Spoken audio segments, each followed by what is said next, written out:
fáilte chuig Fógairt Bhuaiteoirí nGradam Foilsitheoireachta agus Seoladh na Phortráidí fiche. Tásúlam go bhfuil se beag go maith agus a cuineál sláán ó COVID-19. Thar ceann an oireachtais, fearras na Gaeilge agus cóir chuir 100,000 fáilte romh chuig an ócáid seo ar lína inniuh. Is cúis díma uring nach bhfuil muid an anna bheith danta chéile inniuh, ach fós hain tá údar cealara ein. Cealara ar saibhres cultúir, saibhres teanga, scod na Scríbhneoireachta Gaeilge agus scod na Bhuaiteoireachta Gaeilge. Cloisim muid inis cúpla focail ó phríomhaimneach áras na Gaeilge Seán Ó Cuinn. Gur maigah as a curú a bheith páirteach inniu san ócáid seo thar ceann áras na Gaeilge. Tá beocht agus bethe faoi Foilsitheoireachta na Gaeilge láthair na Ghuaire. Tá barú fásta faoi nGradam agus flúirsa an iste leorí den scail a bháilsiú blianaine bliana.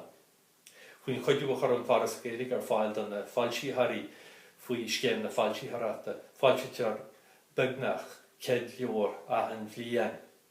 Leorí den scail an éagsúlacht a gceist agus a an seanra a gceist. Agus sin gan trácht ar na leorí a Foilsitheoir a an bblian na bhain chuidiú ó áras na Gaeilge. Agus an éagsúlacht sin na feiceáil an bblian na fástan sa ghearrlista don nGradam. Ar náithe tá dúlan go leor i buint leis an amatá láthair le COVID-19 in ar síle lig, agus creidim na rú leorí éirí go táhacht agus a taiisiid san amatá láthair le muid a bhealóir hiúil ón strathailt léthúil a bhainnean leis an taobh léthúil a láthair na Ghuaire ag síl eile síl na Seoladh mar a deartha fiú mas ar fáu seall go chéné. Tá ré ionta ar fáil de leorí im bliana in san ghearrlista don nGradam, Gradam Rex Carlo, Gradam i Chúlahhain agus an Gradam is uaire acu Gradam de Bhuaiteoirí, agus tá na títhe Foilsitheoireachta le tréaslú as sa saothar ar na leorí sin, agus bailim Fógairt sa gheanú lá dá bhhair sin. Tá na títhe Foilsitheoireachta cíalna sin a churid le cólachtaí an nGradam an taobh faoi bhrú a láthair na Ghuaire, agus asúlagn gur ardú meanamain, agus beidir ardú díliaachta agus ardú income dífa iad a bheith luaite ar an ghearrlista seo. Tá dúis sin maithe gceist ar náithe €5,000 don Foilsitheoir faoi Gradam Rex Carlo agus Gradam i Chúlahhain agus €1,000 an sin don Foilsitheoir faoi Gradam de Bhuaiteoirí, agus dúis sin maithe fásta don na Foilsitheoirí, don na Húdar agus don na Haistritheoirí. Tá dúas ciste an de €7,000. So bailim mar a dúirt ma a saothar a lig a chréaslú don na daoine sin a lig gur a fada buan iad. Bailim má bhuíthas thar ceann áras na Gaeilge a chur an úl de iritas na Gaeilge de léam mo lí stúrthar iritas na Gaeilge da oran agus go háirithe do Louise ní Gaeilge a tá freigrach as na Gradam seo agus as an ócáid seo a ráachta. Agus ar dearú bailim dhéirí ar bhanis teagháil ianú leis an seapa leor is cógarí daobh agus a bheith cinse go gcuireann si bheith ardú don na leorí seo atá ar an ghearrlista gur a míle maigah. Tugann na Gradam Foilsitheoireachta ar fad aitheantas go úra, go chrothíocht agus go háir chaidan i bhailseachán Gaeilge. Tás mé inis le Gradam Rex Carlo leabhar na bliana gon léthúir óg i níl chuimhne ar cahall ó Sandair, agus ar an ghearrlista imbliana bhí. Scunk agus smúrin, le muireann ní chiomháin agus maisithe ag Paddy Donnelly, bailte ag fut a fata. Tá grách riag scunk gá chara beg bog smúrin. Se smúrin an compánach a sansa leis ar a damseo, agus bíonn siad a gúnaí a gúladar a chéile. Seachas ar nói nuair a hain smúrin na mú. An rud is seise faoi smúrin ná an bála álainn íomhan a bhín swaid. Ach sin, láháin, tain smúrin ar ire, agus nuair a hagann sé rais, bíonn an bála speisialta ar ire. An mé mami an annan scéal a chur in na cheart. Stré le Patricia Ford agus maisí ag John White, bailte ag fut a fata. Tá nizar a bhád ó bháile. Bégan go héin agus cháhámi an baile sa tíria a ágáil nuair a thosan coga. I fágáil an náthair ina ní. Tá siad an na gcónaí is in óstán na néirin agus níl nizar ar a chumport a chorbe. Níl is aige cé nád a bheith se lonnaí san óstan sin, agus níl an síl éisca gur bhealach a be. Go dtí go deagan an lá go mailann se le car an nó agus an sin áthraíonn chola rud. Leabhar álainn agus scéal cóamseire, scríbhneoirí Gaeilge a thugann faoi inseacht scéal na deifeach trí thúla an mhuachal a bheith nizar. Míp, le mar is F agus maisí ag Paddy Donnelly, Foilsitheoireachta ag Phortráidí. Túra scéalta agus achtraí míp pléisiúr gon ile léthúr. Bíocha léthúr sin beag bídeach nó mór mílteach. Tá iontas agus gaisce san inseacht go má le héachtaí spríolda agus achtraí bualacha. Róbát is a míp. Róbát atá vision amach sa spás.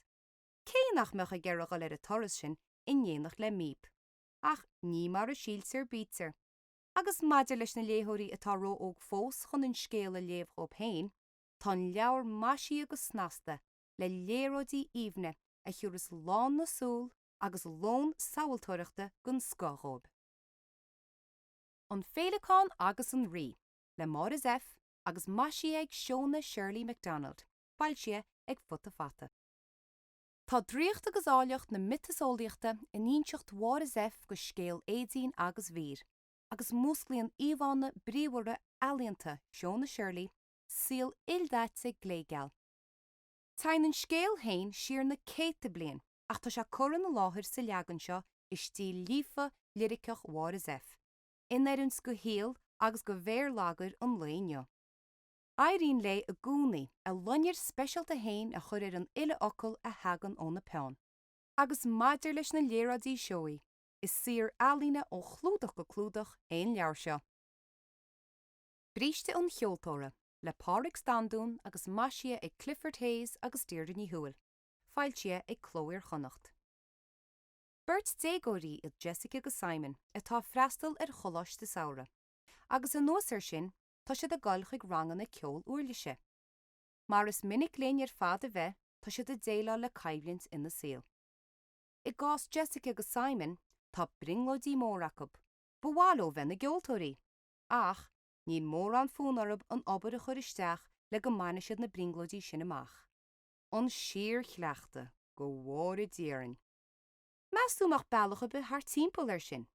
Agus iad a pléin na ceiste, smuoinín den acab ar rud a dúirt a múntóir ceolóib.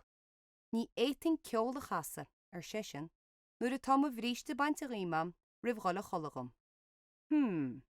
Úrscéal gon scá.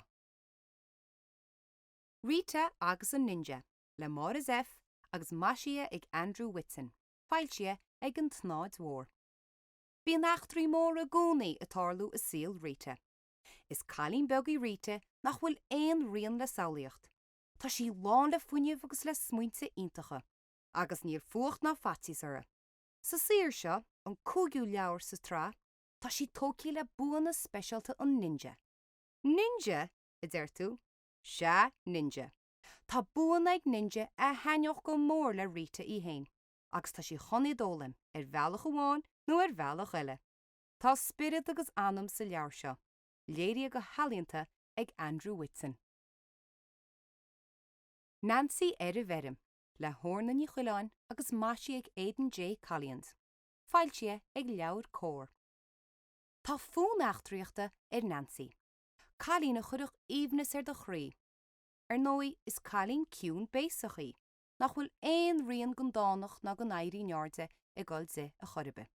Nó an bhfuil.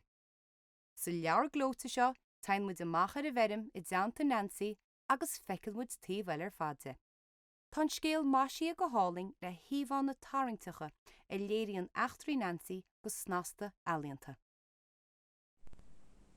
Agus sé bútar nGradam Rex Carlo fiche ná, an féileáin agus an rí le mar is F, maisíthe ag Seoladh Shirley MacDonald agus Foilsitheoireachta ag Phortráidí. Tá riméid críar am ghlacha leis an nGradam seo inniu don leabhar seo an féileachán agus an rí. Agus bhí rintmhaith daoine ar a bainte go leis an leabhar chuirla chéile agus bhhailm buchas a ghlacha leosú de faoin obair a rinne siad. Deasach riarthóir fod fata brídeanna chonéile an tefigeach pebliachta agus na meán hóisialta a Gemma Brannach an té a rinne deara ar an leabhar Karen Carty an new design gondanamí tá muid gobar le Karen blianta fada agus obairíntachtínta a gcónaí ag cíghóin.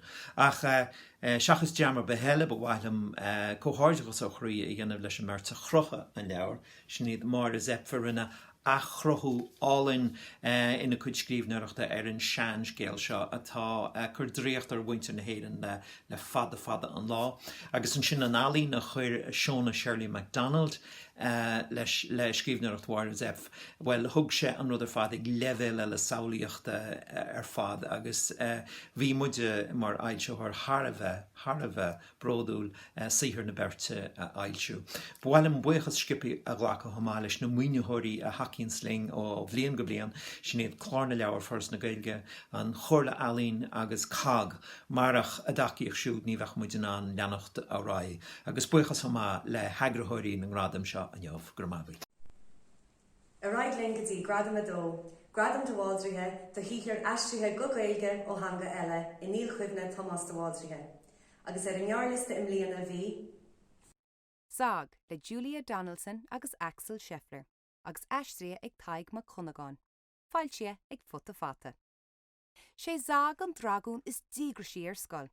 Tá chrí agus a anams na ceachtaní, agus tá sé ar a bhíle díal chun a bheith ar an dalta is sár sa rang. Ach ní minic a éiríonn leis. Tarlíonn timpistí agus tain a héal a nefré ar go minic. I rábharíonn tíl, teag an chalín beg mistéireach a gabhréir a gúnaí. Ach méid sin an carú leis an uair seo, chun an tasc allmhór seo a chur i gcrích. An bhain frinsa a ghabháil. Scéal tainneamhach, léirí agus násta a méid tóraigh óg agus ísta air. Sílan dúradán, an nírinne Harrah, le Jeff Kinley agus aistrí ag Máirí Nic an Iomara, Foilsitheoireachta ag futta fata.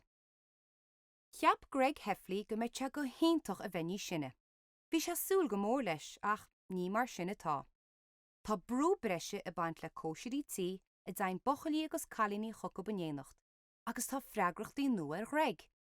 Tá sé héana fás agus ag athrú agus ní le hán char a rálaí hart chun labhart leis faoi seo ar fad.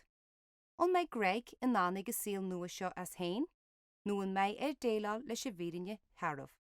Is écht crothaíoch go chud Máirí Nic an Iomara an teistrachán dílis in Gaeilge nádúrtha lífa soléite a rinne siad hir Jeff Kinley. Slát riaga áiticear le Hergé agus aistrí ag Gabriel Rosenstock, Foilsitheoireachta ag dálan éireann. Tug an tintin ai ar riocht bheag an tildávé áit bhfuil cóchealaigh ar bon i gcuine an rióig múisc áir a dóéag. Is mian leis na cóchealgarí riochlaat an riáiticear a ghaid, simbol na riochta. Má éiríonn leo beir a rí IDS. Tá tír a chur thar muil le fáilearí. An le tintin an rí agus an tildávé a hábháil, scéal drámata ildáte, aistrí agus snasta ag Gabriel Rosenstock. Asterix i Gaeilge Cinseileachta, le René Goscinny agus Albert Uderzo, agus aistrí ag Gabriel Rosenstock, Foilsitheoireachta ag dálan éireann. Tá Asterix agus a chógálaí is seasa in aghaidh impiúlachas na róimhe, mar is dúilróib. Tá plánig Caesar chun an láimhe nuachtarál arab, sé sin an cantar a flódú le plandálaithe. Ghlach an Asterix agus a cháirde seasa in aghaidh na plandálaithe ar dús, ach go réir chéile tugann siad faoi deara go bhfuil tuiscintí nua i teach chun cín, agus go méidir go le dam ag athrú. An gaithe na gálaí athrú agus má athrainn siad an gcuidir siad a deanga agus a gcultúr ársa i mbaol. Aistrachán gon sco dinteag Rosenstock ar scéal gon sco. Nicolas Beg, achtrií, le René Goscinny agus Jean-Jacques Sempé, agus aistrí ag Séamus Ó Cuileán, Foilsitheoireachta ag dálan éireann. Seo a scéal Nicolas Beg, bochail beg lách fuinniúil geallghárach a bhfuil eachtarí móra agus eachtarí bega fitte fuite trí chuile lách á híal. Nach ionintach spéisiúil an síl atá aige. Ach bíon annachan sa tóir hain agus a cháirte gúnaí, agus is omí rirá agus ruaile buile a hagan na níra dúarab. Aistrí a go cumasach ón bhrancíis ag Séamus ó Cuileán. Loch agus rinne, le John Steinbeck agus aistrí ag colmcille ó Monacháin, Foilsitheoireachta ag leabhar brach. Mór a mechasad gur bé John Steinbeck, an Americánach brunú dúis Nobel na litríochta in 1962 deise an bun sir i méle dús, is beg leide I dheofachtú ó aistriúchan cumasach colmcille I Monacháin. Lábhsealan ó Monacháin an sir clasiciach go cliste, gan éon rion stró ná antrú. I baint leas as canúnt agus as caiidán a réon chun an scéal inseacht. Canúnt ulla go bhríochra na spalpíní, agus an caiidán go chuntas an scéalaí. Sir críúil tainmhach agus inseacht bhríomhar snasta an Gaeilge scéal atá curann ar láthir is scáilán mór, an scáilán beg agus státí airclainne thar na mblianta. Tá éacht den te colmcille ó Monacháin. Agus sé bútar an nGradam dohaldrathe fiche ná, ar loch agus ar chuine, aistrithe ag colmcille ó Monacháin agus Foilsitheoireachta ag leabhar brach. Tá má Bhuaiteoirí na Gaeilge as nGradam thomas dohaldrathe bronnú ar leor ar loch agus ar gine. Agus má bhuaithas le maltarín chomartas. Is mór go mar hinnas, gúil fiúntas litire sa lugan Gaeilge seo of mice and men. A haar náide ní hé fiúntas litire an tuithir a thuile nGradam a leor hain, go na chlá, go na jarú snasta, go na chlúda, ealainn, alínta. Tá god an nGradam tuilte ag hananne ar an jobar ar leor, ag na daoine chodílam, agus a chur cóirleán, ag mehil chlá le bhain, an seothar mhórin na hárpa, seothar chéad leoragan. Ag an alsíthar leor brach agus dartha scalaí, ag cíomhana scalaí ar rinne dearú agus an ealainn, agus ag na cládarí lorgan. Steasar de nGradam eil, a níl luach síhir ba bhó a détaí bronnúharin, na go léithú daoine leor. Gur céad maithigah. Agus a ráid léon go dtí an nGradam deireadh Gradam I Thuailmháin, leabhar na bliana gon léthóir fásta I níl chuimhne donacha ó Seoladh. Agus ag an nearliste I mbliana bhí Máchail le réoláléis Foilsitheoireachta ag mónín. Uorscéal cóamsere ina gcuireann muid aine ar chormach mo gaoir. Ógar atá ag trá na híal ó bhfuil se gafa le fearrag, le fua agus le fún díaltais. Chonnig se an crá-crí a dailing ahir de bhár mar ag an cormacha, spídúlacht agus anadóireacht chleas an airigid, loch na manc ach go háirithe. Scéal díaltais atá seo ar leibhéal amháin, ach mar is dúil go óláléis, tá ó bhád níos múna leibhéal amháin sa scéal seo. Inseacht chinálta, ealaíonta, ghrámata ar uorscéal nach méidtún ána leagan wet go mbeidh leanach deire alpaiad. Sir atá eisceachtúil ar an uile bhealach. An dealdanta le Joe Steve ó neachtain, Foilsitheoireachta chlóir chonacht. Foilsichan fillete fealsúnach ó feann an scríbhneoirí ildánach as Connemara, a scibhhain ar chlína fírinne nora, bannach déileis. Seo cruasach gearscéalta, a léiríonn dán tuiscint ar an duine déine, a chud nóshuireachtaí, a chud clíonta, a chud súáilcí agus a chud dúáilcí. Curann ar láthir is stíl chaiseach cheannasach Joe Steve. Níl drugal tuairt faoin gunspóid ná faoin áring, faoin nGradam ná faoin síomsa, beag beán ar an ábhar náir a téma, is an inseacht an scéal atá an dríocht a scríbhneoireacht Joe Steve. Beidh tú faoi dheasa go chud charachtar, a go deachtarí agus a go déachtaí. Sa teach seo nacht, le míal ó Conéile, Foilsitheoireachta chlóir chonacht. Uorscéal nu a seo ó bháistir na cairde, Mícheál Ó Conéile. Is le peann éitrim aclaí a thugann Ó Conéile faoin brós. Is ní léon dabhtaach gur chun leasa an tír é. Tá stíl na scríbhneoireachta ionintach nádúra agus tá scéal hain sa léite agus fíor hainmhach. Se an grá atá faoi chabadil, On géad bhláthu go dtí go mbíonn imi go hiilis go hiomlán na néag. Go dtí go deagan an puinte gúil se nám siúlamach. Ach níl seach a héas go sin siúlamach de bhean céile agus de mhac óg. Ná níl éon rud éasca faoi siúlamach sa teach ina rugú agus a tógiú thu héin agus do bhainte rút. Seo scéal a anas leatar feabhád. Crí cinne.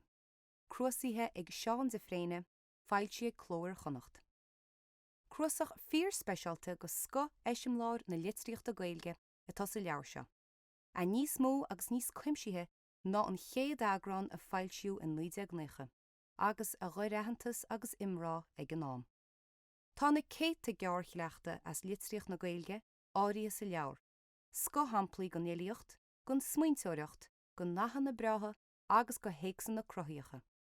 Tá réimse agus éagsúlacht ábhar agus téamaí sa chnuasach seo a bheallas a ráisiú i ríist agus i ríist eile, le seall a chatha i measc na seoda litríochta seo. Freisin is fiú a lua go bhfuil inéags nua comsíoch leis an neagrán seo, rud a chuireann go mór lena úntas. An baile beag géimúil, óráin na trábáine, chur an neagar ag sinead níráine, Foilsitheoireachta ag chlóir chonacht. Tá cáil i bhádach sa ngeall ar a trábháin ag geantar na Níleán a Gunamara. Mar áit a bhfuil an 3 ní nach féidir a ólam sa síolseo le fáil go farsingán. Fún, féile agus filíocht. Sa leabhar seo tá 6 órán 10 a cumú sa geantar, nó a chum daoine ón geantar a chuir imirce. Agus eiste chuimsíthe chólis a go le gach ile órán. Chomá le réimhrá a thugann ólas ar chúlra, ar chultúr agus ar eacnamaíocht na trábáine. Tine Ealáin le máidir duine ren, Foilsitheoireachta ag éhlóid. Duine go mhór ilí Gaeltachta na linne seo í máidir duine ren, a bhfuil flúirse séir le a gló. Ní aíon na mar sin go bhfuil téagar agus substance sa grúasach filíochta seo is dearnaí ón na peann. Tá oscin leachiad dáin sa mailúchan, dáanta an nochtan crí agus spirid an ile, a ceantar dúchais, a cultúr agus a cuid daoine hain. Tá tréan na daonachta is sní trí gach versa, i cigils na mothúchan agus a thuirt spléacha ar dhearcha an ile ar is síla tá hartín polara agus ar a bobbal as ar fáisciú í. Is cruasach álainn filíochta é seo. Bealach na Spáineach, le Liam Macól, Foilsitheoireachta ag leabhar brach. Uorscéal achtrúil, luoch gascúil agus críocha caifíocha an 16. A léide go éasta an saolaíocht. Seo ein 3 leabhar agus an leabhar dearnach sa trás sin a thug ilinisteach an ar gríthe gon óg ar luafar Lucas ó Brian. Tá gróla deannaigh Lucas, dúchláin le sáú agus ceann scríbe le baint amach. Ach ní go nachrann círéib nó constaice.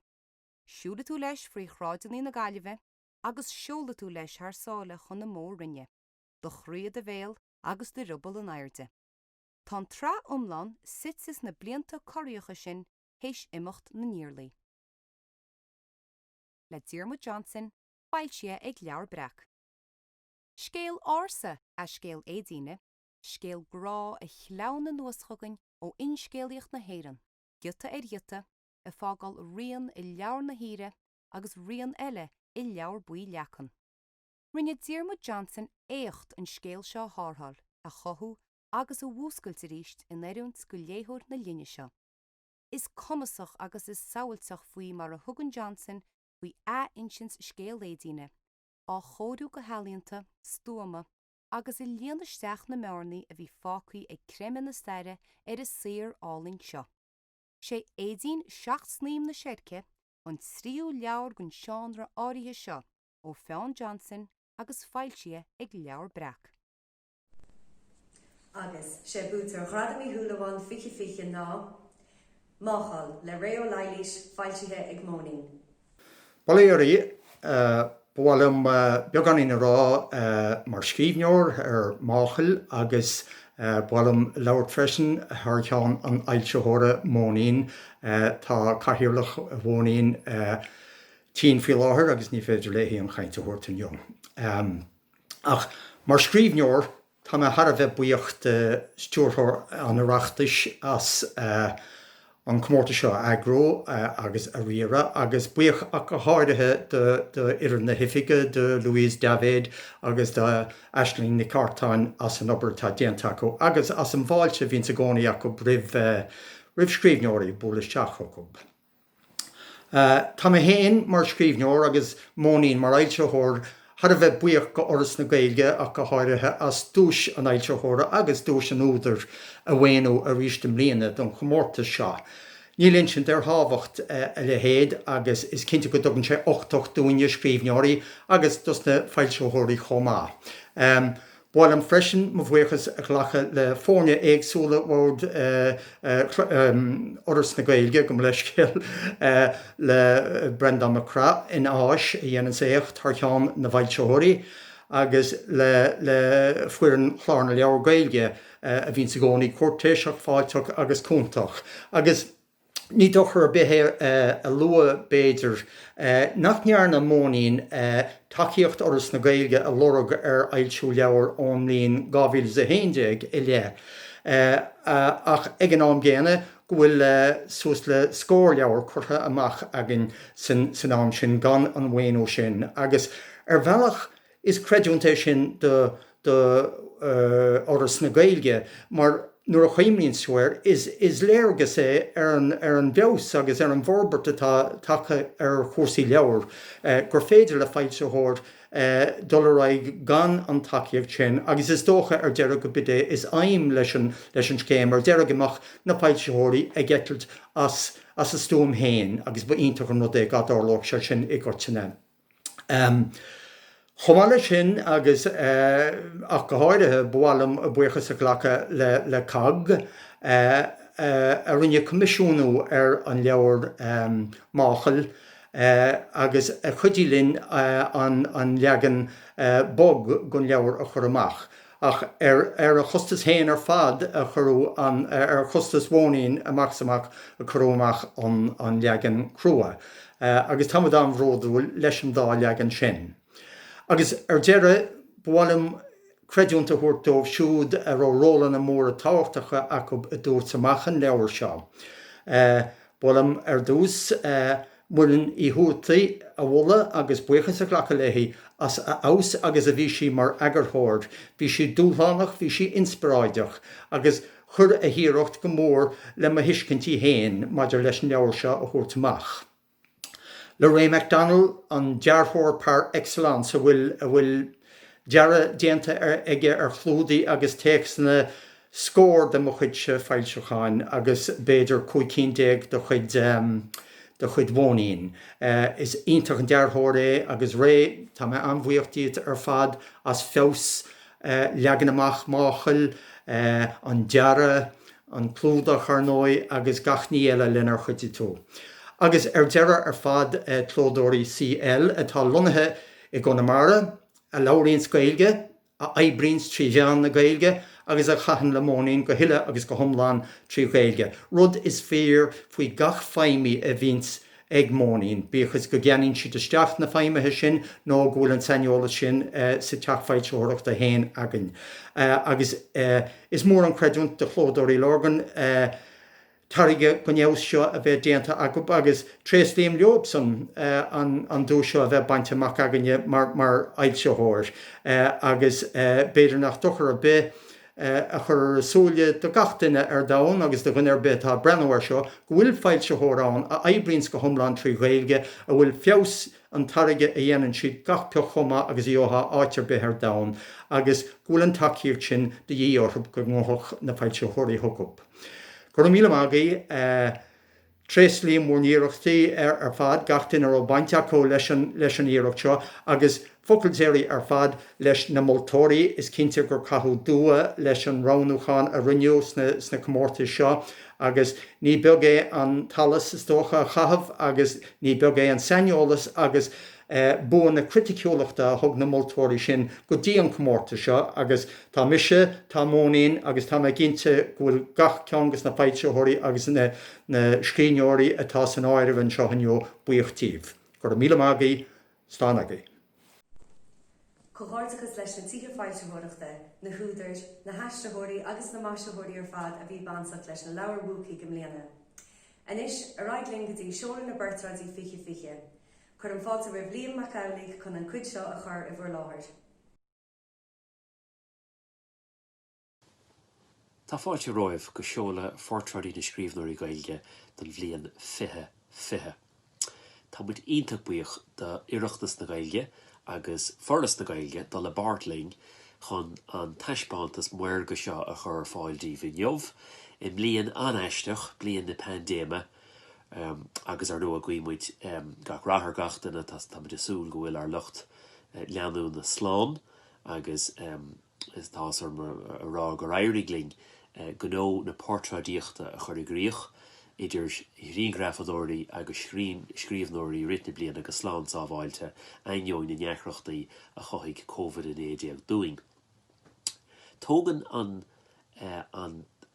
gnó leanúnach seo céimadó de thugra na Phortráidí ar an mun obair últach ar rinne marna i bhecín ar son ordas na Gaeilge ó 2009 go 2013 le Phortráidí áile muirge a chur ar fáil do bheo Scríbhneoirí na Gaeilge. Agus tá an chéim seo ar lean céimadó bí tá muid ag a chur 8 in aine bliana faoi Phortráidíocht réitítear antrálach i breatha ar an Idirlíon Phortráidí.ie agus tá baisnéisi tá ólas tánisteach tá coid fuime agus ar nó tá sleachta samplacha de híthir na Scríbhneoirí an chomá. Feice sibh níos déanaí sa chur a láthair seo ar bhealach go mbeidh deis ag Scríbhneoirí amháin agus Grafadóir amháin de chuid na bliana seo a dahí a riint libh.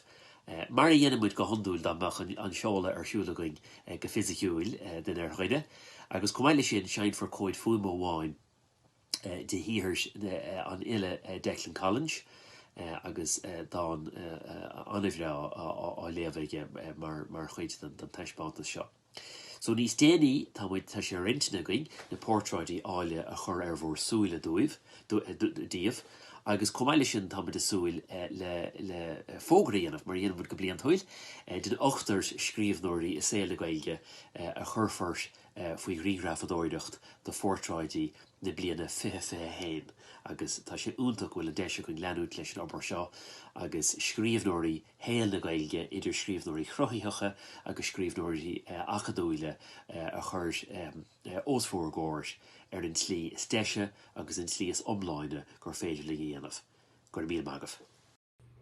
Díobh chuomh chuirde agus tásúla go mgóil se go dhéir ag buint tanmh as an ócóid seo ar lína in mbliana. Is mis lorní bhfuilóin agus is duine den na Grian Grafadóirí atá ag obair le Phortráidí na Scríbhneoirí Gaeilge mé. Agus bhhaidheamsa rá ar dús gur mór agamsa a bheith pórteach sa tionscadal seo atá có luachfar agus có fiúntach sin I mhuairimse. Sílam go dogan Phortráidí na Scríbhneoirí Gaeilge, deis do léithirí na Gaeilge, do chuoine bhfuil spéis acu I litríocht na Gaeilge agus gach cinál litríochta sa Gaeilge is tionscadal an airsing é. Sílam go dogan sé sin deis dóibh dul an lec leis na Scríbhneoirí agus leis an litríocht hain le fírinne I mealach atá an tarintach, an nua aimsirtha agus Harbeh tanmhach freisin. An nuas ar sin tugan an tionscadal seo achantas don na Scríbhneoirí is mú agus is fear atá I mun pín I láthair na huaire. Dar nóí thug agus tugan an tar obair a rinne móire I bhacín, inspróid agus spraga romsa go pásanta agus don na Grian Grafadóirí go léir atá ag obair ar an tionscadal seo. I mo chás sa hain, thug an tionscadal seo deis romsa.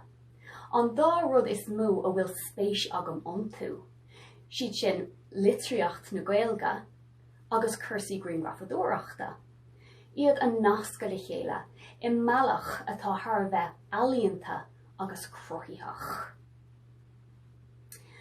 Maidir leis an eispéir se bhí agamsa im mbliana, bhí rá heisiún Scríbhneoireachta agamsa, agus caithfí mé rá gur bhfuil mé antainmh as an dá cheann. Is sé an céad seisiún a bhí agamsa, ná an ceann a bhí agamsa le Gary Hastings I mí anar na bliana seo. So le raibh éine chaint ar an vírus corónach anseo in éireann, agus caithmuid trán na Harbheith as lena chéile ar chonuk chelénín lénín, agus muid ag caint lena chéile, ag córá lena chéile, agus ag ghlacha Greengraf ag an céine dar nóí. Bhí an táing, bhí an lága háling, bhí an solas fuirifa, agus ag deire an léin ar a tháinig mé bháile agus nuair bhreanig mé ar na Greengraf go léir a ghlach mé ar an riomhra, bhí mé Harbheith sás do leo, bhí an lá againn.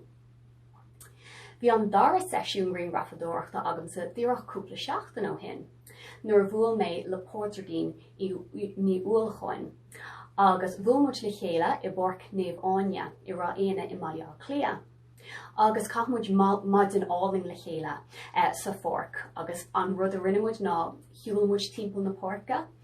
Bhí muid I caint lena chéile ag córá ag Gaeilge, bhí muid I caint faoi gach cinál ruda, learmuid mar gheall ar cursaí alína, learmuid mar gheall ar cursaí ceoil, learmuid mar gheall ar oit na man agus cuaram na man sa látá nniu ann. Agus bhí muid ag ghlacha Greengraf ar nóí, agus ag siúil timpeall na Pórca ag brathnú ar na daithní a bhí ag athrú agus daithní an óir le feicáil, agus bhí an lá againn arís. Agus arís bhí mé Harbheith sás de leis na Greengraf a tháinig amach ag deire an lei. So tásúla gom gur éirigh liom chuid de sprid na Scríbhneoirí a ghlachas na Greengraf sin. Agus th aon rud eile tásúla gom go dainneoí na Greengraf leo siúd. So Fóilsitheoireachta agus a Gary tásúla gom go sibse sás de leis na Greengraf. Seachas sin, bhrálamsa mó bhuiachas a go bhfuil le líamach eolaí mar agarthóir an tionscadal, agus do iran na Phortráidí, as an deise a thuirtchumsa a bheith pórteach sa tionscadal. Gur míle maith go bh chuirde agus bunig í tainmh as na Greengraf. Slán fóil. Nuair a fuid me cuire a bheith pórteach an san tugra seo tásúla neamh ó níor am mesúlais. Mar níor hála me héin mar scríbhneoirí riamh cé gúin me scríomh go rialta le déim léana nos agus bhhar drivisin mar bhí me gúnaí brecha síos mo chuid smaointe agus muid túra mé. Níor hála me riamh go meach aon saothar lam foilsithe. A tharla sé sin agus dóthaí go dárlainn a léhéid margheall go gríomhamuid na túra mé agus na smaointe sin síos an áit cinnt bhealcha cinnt. Beidir gur óran a bheits an, beidir go drama bheits an, nó písa filiachta, beidir go písa acadúla bheits an, beidir go písa irisisiúireacht. I hébricad a bheits an, má chudann tú saothar an Gaeilge ar fáil. Agus de réir mar atá an tagra seo go le rá, Phortráidí na Scríbhneoirí Gaeilge, a bhí le locht cór agus foras na Gaeilge. Tá bunachar chur le chéile go céad chuig go scríbhneoir láthair na huire, agus tá me go bródúil go mé mise ar rinne go na Scríbhneoirí bheits churas náibh in san tugra sin I neamh. 8 bliana, agus go dtí seo tá méid ceap gúil timpeall céad chuig go scríbhneoir. Beo scríbhneoirí na linne, chuide cuppa cáiltein ó thosan tugra 2013 jo Scríbhneoireachta an líamach an Nimberí é O'Donnell mar hampla. Ach fós tá ólas faoin na daoine sin agus bé ólas fómsa agus faoin na scríbhneoirí eile atá in san tugra seo ar an monachar seo ar fáil. Mar é le Phortráid go duine, gite go chóran duine sin, písaí betheisnéise.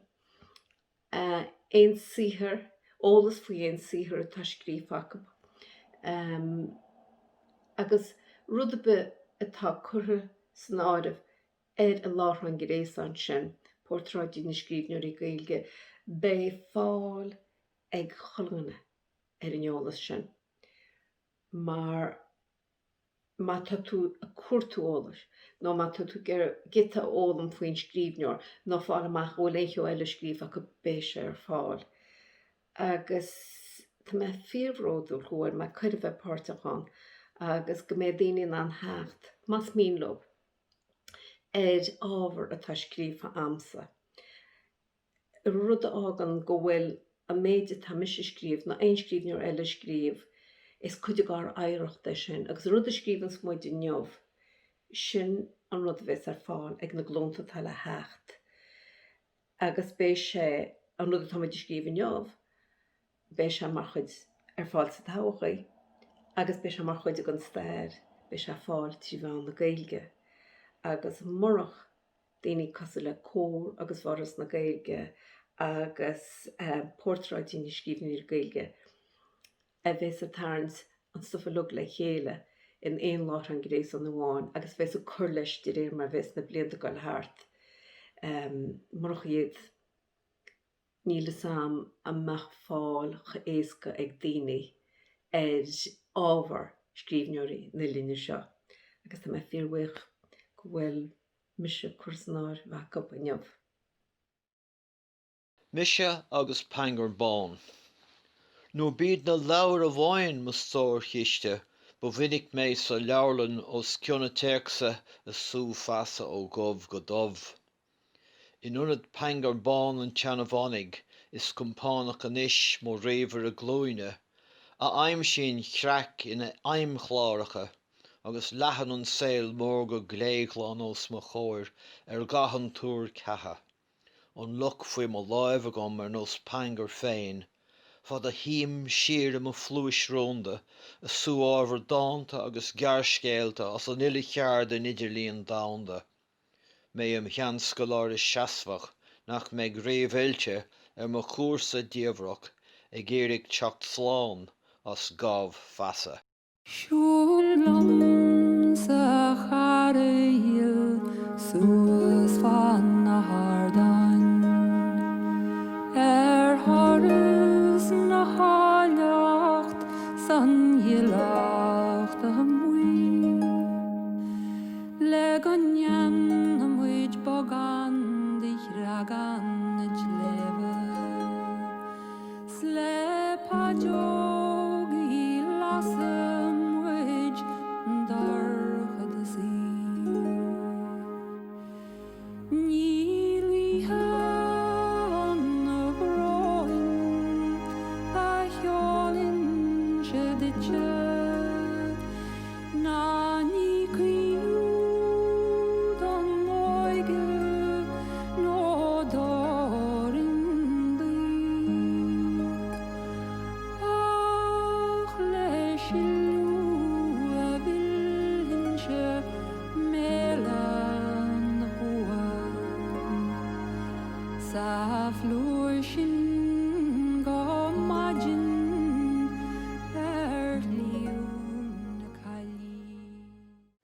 Mar chlásúr leis an seoladh áling fíorúil seo inniuh, chuir sé ardás ar oring anamnachaí na scríbhneoirí a bheith mar chuid de liste 25 an 5 buin de scríbhneoirí na Gaeilge a theochaigh mar chuid de chéim a dóbíd an tagra seo, Phortráidí na Scríbhneoirí Gaeilge.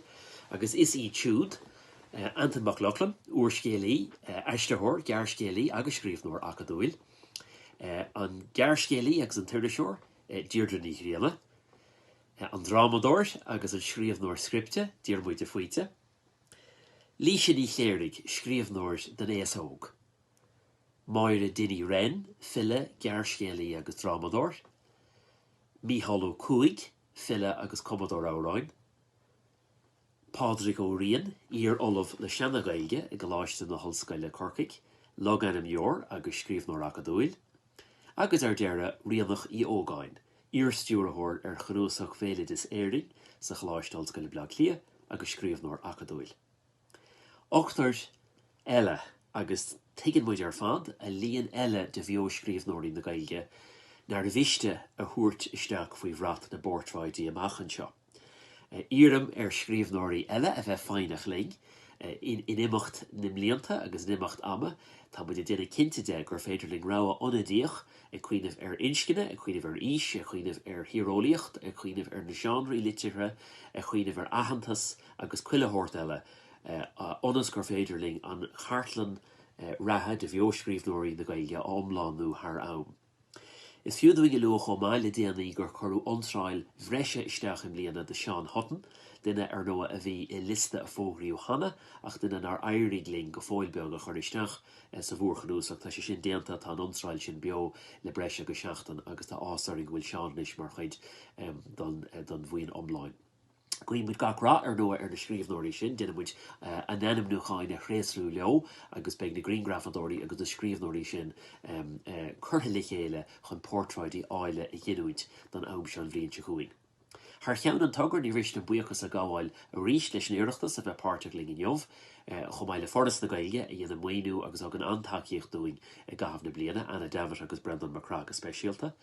Bhil an buchas ó chrí a gáháil leis an ochtar scríbhneoirí I dimiigh faoi Phortráidíochta bliana, leis na Greengrafadóirí Lárnaí Bhuailín, Cuimhin ó Patáin, Seán Ó Manín agus Máirín Seoige.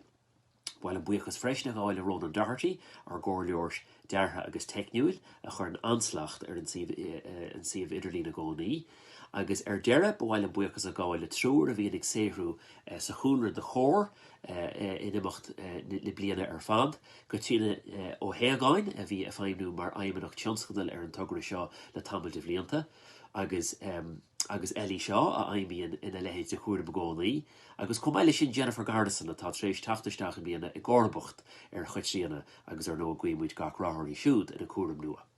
Ar muochas ó chrí a ríist agus filmúdearnamh ag an am sean bhríonn chuing le srá ála eile Phortráidí. Gur chéad maithagah, slán. Well, sin é bhaine a cháirde, tá nGradam fógartha agus na Phortráidí seolta go fiche.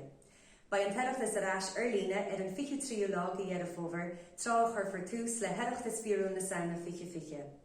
Gur a míle maithagí ar fad as a bheith linn gon ócaid seo ar líne agus bhhalam a bhuiachas a gáil le first na Gaeilge agus cóir as an cóhaidbrú ar fad le néisio a chuir le chéile. Go bheic muid a chéile a rísib, slán agus bannacht.